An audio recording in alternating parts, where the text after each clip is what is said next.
11월 15일 화요일입니다. 오늘 아침 신문은 어떤 소식을 다뤘는지 짚어보겠습니다. 이현웅 아나운서가 주요 내용 정리해왔습니다. 어서 오세요. 안녕하십니까? 네, 첫 번째 기사 보겠습니다.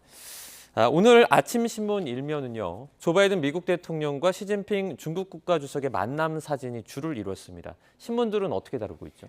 네, 두 가지 신문 준비해봤는데요. 먼저 위쪽 한겨레 신문은 갈등은 피하자, 관계 회복 기대라는 두 정상이 회담 모두 발언에서 한 이야기를 제목으로 뽑았고요.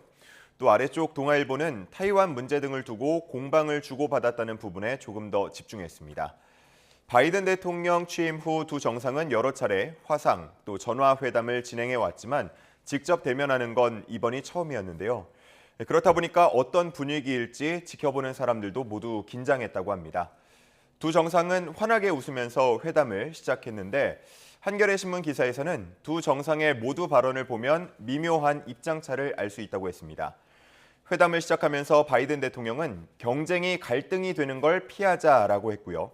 시 주석은 양국 관계를 건강하게 만들어서 양국과 세계에 이익을 주기를 기대한다라고 했는데 미국은 경쟁이 불가피하다고 보는 반면 중국은 대결 자체를 원하지 않는다고 본다고 신문은 해석하고 있었습니다. 그 이후로도 약 3시간 정도 대화가 이어졌다고 하는데요. 동아일보는 타이완 문제 등에서는 일부 신경전도 펼쳐졌다고 했습니다. 미국은 어느 한쪽의 일방적 현상 변경을 반대한다고 얘기를 했는데 이 말이 타이완에 대한 무력 침공을 포기하라는 의미로 풀이된다고 했고요. 이에 대해서 중국은 타이완 문제는 내정이라면서 미국이 넘어서는 안 될 첫 번째 레드라인이라고 답했다고 합니다. 한편 동아일보에는 두 정상의 과거 인연에 대해서 조명하는 기사도 있었는데요. 각각 부통령과 국가 부주석이던 2011년과 2012년 독대만 8차례 이루어졌다고 했고요. 특히 당시 바이든이 중국 공산당 내부 반시진핑 세력의 쿠데타 음모를 귀띔해줬다는 이야기도 있었습니다. 앞으로 양국 관계가 어떻게 흘러갈지 일부 변동이 있을지 주목됩니다. 네, 다음 기사 보겠습니다. 네, 어제 저희가 또 전하기도 했는데요. 김봉현 전 스타모빌리티 회장의 도주 소식을 저희가 전했습니다. 닷새째 행방이 묘연한데 제목을 보니까요. 이 검사가 112에 실종 신고를 했다고요. 네, 그렇습니다. 서울신문 기사인데요. 김 전 회장이 전자발찌를 끊고 달아난 건 지난 11일 오후 1시 30분쯤으로 알려져 있습니다. 이미 검찰은 도주에 대한 정보를 입수하고 관련 영장을 신청했지만 잇따라 기각됐다라는 얘기를 저희가 어제 이 자리에서 전해드린 바 있는데요. 네. 결국 도주 사실을 알게 된 검사는 즉각 112에 실종 신고를 했다고 합니다. 당시 신고는 극단적인 선택을 할 것으로 의심되는 사람이 있으니 수색을 해달라라는 내용이었던 것으로 알려졌습니다. 검찰 관계자는 경찰청에 공문을 보내서 수사를 요청할 수도 있었지만 워낙 급한 상황이기 때문에 이렇게 신고를 하게 됐다고 말했습니다. 당시 신고를 접수한 경찰 측도 즉각 인력을 투입해서 현장을 수색했다고 하는데요. 김 전 회장은 물론 훼손된 전자발찌도 찾지는 못한 것으로 전해집니다.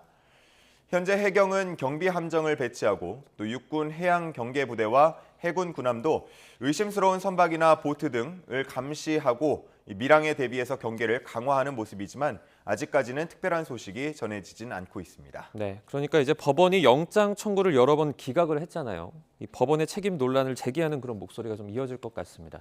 다음 기사 보겠습니다.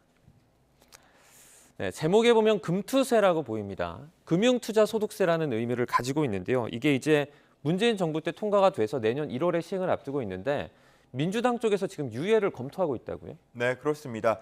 이른바 금투세에 대해서 현 정부와 여당은 당장 내년부터 시행하는 건 시기상조라는 입장을 밝혀왔습니다. 네. 하지만 민주당 측은 도입 강행을 주장해 왔는데요. 그러다 보니까 여기 중앙에 있는 사진처럼 투자자들이 민주당 당사 앞에서 시위를 벌이기도 했습니다.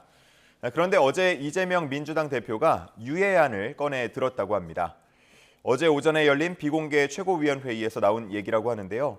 금투세가 이른바 개미 투자자를 대상으로 한 게 아님에도 오해를 살 수 있는 부분이 적지 않다면서 정책을 조금 더 신중하게 접근해야 한다고 강조했다고 합니다.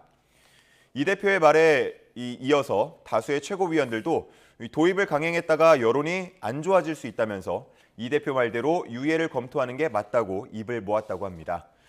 그러자 민주당 원내 지도부와 정책위 관계자 등은 오후에 긴급회의를 열었는데요.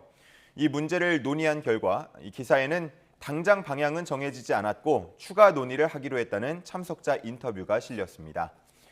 한편 민주당 내에서는 1,400만 명에 달하는 투자자들이 등을 돌리면 차기 총선의 파장이 커질 거라 판단했을 것이다.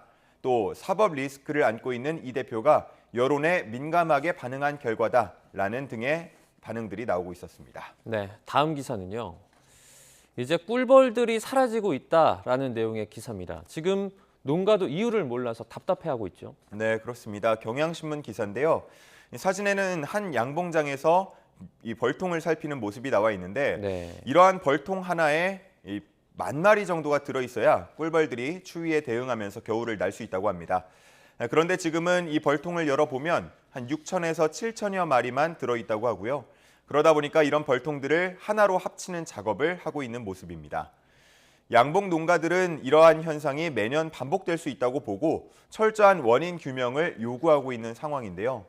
농림축산식품부는 꿀벌 대량 실종 사태의 원인으로 병해충과 이상 기온을 지목했습니다. 특히나 이 중에 병해충에 대해서는 벌통에서 응애류가 관찰됐다면서 농가들이 방제를 제때 하지 못한 영향이라고 봤습니다. 하지만 양봉 농가는 방제는 제때 했지만 내성을 지닌 응애가 나타났다고 반박하고 있었습니다. 그러면서 각종 농산물과 또 수목 등에 살포하는 모든 농약류를 조사해야 한다고 요구하고 있었습니다. 겨울철 대표 과일이라고 할 수 있는 딸기는 수분을 위해서 벌을 사용해 왔다고 하는데요. 이렇게 꿀벌들이 사라지면서 이번 겨울철 하우스 농가에도 영향이 불가피해지고 있습니다. 네, 마지막 기사 보겠습니다. 이제 히잡을 제대로 쓰지 않았다는 이유로 체포가 된 다음에 그리고 의문사를 당한 이 마흐사 아미니 사건 이후에 이란에서는 계속 지금 반히잡, 반정부 시위가 계속되고 있습니다. 그런 가운데 시위대에게 지금 사형 선고가 내려져서 파문이 일고 있죠. 네, 그렇습니다. 조선일보 기사인데요. 말씀해 주신 것처럼 한 2달 가까이 시위가 이어지는 동안에 미성년자 49명을 포함해서 318명 정도가 사망한 것으로 전해지고 있고요. 네. 15,000여 명이 구금된 상태입니다. 이러한 가운데 테헤란의 한 법원이 시위 참가자 한 명에게 사형 선고를 내렸다고 합니다. 정부 청사 방화, 공공질서 저해, 국가안보 침해 등의 혐의였다고 하는데요. 기사에서는 이런 사형 선고가 예견된 일이었다고 보고 있습니다. 알리 호세인 하메네이 이란 최고 지도자는 시위대를 향해서 폭동이라면서 강경 진압 방침을 밝힌 바 있고요. 이란 국회의원들도 시위대에 대한 사형 선고를 촉구하기도 했습니다.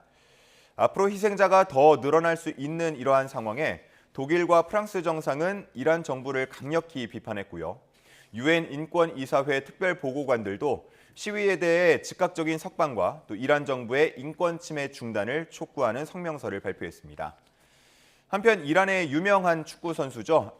아즈문도 이 시위대와 함께 목소리를 냈는데요.